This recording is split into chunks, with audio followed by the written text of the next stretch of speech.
जम्मू कश्मीर एक बार फिर बारूद की आग में जल उठा है। नियंत्रण रेखा एलओसी के उस पार से आई तबाही की लहर ने कई मासूम जिंदगियों को ले लिया है।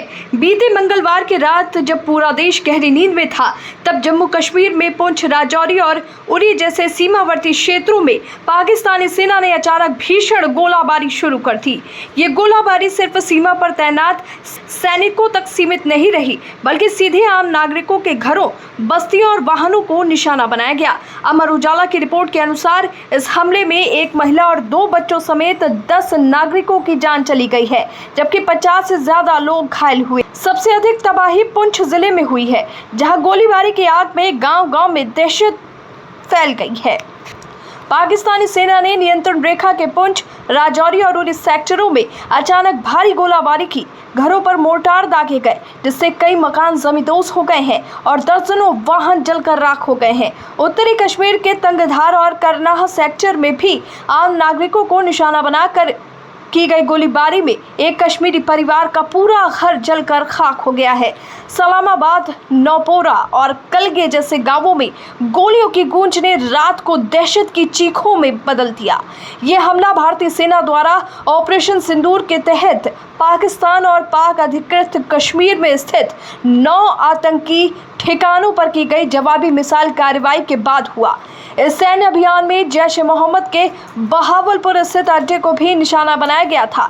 भारतीय सेना के अतिरिक्त लोक सूचना महानिदेशालय ने एक्स पर जानकारी दी कि पाकिस्तानी सेना ने पुंछ, राजौरी क्षेत्र में तोपखाने से गोलीबारी करके संघर्ष विराम समझौते का खुला उल्लंघन किया है, जिसका भारतीय सेना ने मुंह तोड़ जवाब दिया है। पनकोट, कृष्णा घाटी और शाहपुर सेक्टरों से लेकर राजौरी के लाम, मंजाकोट और गंभीर ब्राह्मणा और फिर कुपवाड़ा तथा बारामूला के करनाह और उरी सेक्टर तक हर दिशा से आई गोलियों ने साफ संकेत दिया कि यह हमला सुनियोजित और उकसावे की मंशा से किया गया था।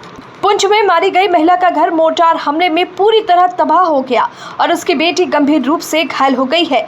उरी के सलामाबाद में तालिब हुसैन और डॉक्टर बशीर अहमद जैसे स्थानीय नागरिकों के घर पूरी तरह नष्ट हो गए हैं। कई परिवारों को आधी रात में अपने घर छोड़कर बंकरों में पनाह लेनी पड़ी।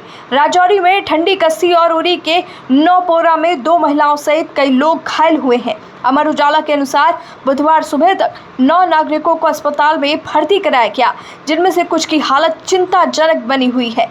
स्थिति की गंभीरता को देखते हुए जम्मू कश्मीर के 5 सीमावर्ती जिलों जम्मू, सांबा, कठुआ, राजौरी और पुंछ में भी सभी शैक्षणिक संस्थानों को बुधवार के दिन बंद रखा गया। संभागीय आयुक्त रमेश कुमार ने एक्स पर कहा कि मौजूदा हालात में नागरिकों की सुरक्षा सर्वोपरि है, इसलिए एहतियातन ये फैसला लिया गया है। पाकिस्तान की ये हरकत केवल जवाबी नहीं, बल्कि सोची समझी साजिश है, जो 22 अप्रैल को पहलगाम में हुए आतंकी हमले के बाद से लगातार तनाव को भड़काने की दिशा में बढ़ रही है। उस हमले में 26 पर्यटकों की हत्या की गई थी और तब से सीमावर्ती इलाकों में लगातार 13 रातें गोलियों की गूंज में बीती हैं। सीमा पर शांति बनाए रखने के नाम पर पाकिस्तान बार-बार संघर्ष विराम का उल्लंघन करता आया है, लेकिन इस बार भारतीय सेना ने हर मोर्चे पर जवाब देने की रणनीति अपनाई है। ऑपरेशन सिंदूर के जरिए दिए गए इस सैन्य जवाब ने न केवल दुश्मन को उसकी भाषा में उत्तर दिया, बल्कि स्पष्ट कर दिया है कि भारत अब हर आतंकी साजिश और हमले का ठोस और निर्णायक उत्तर देगा।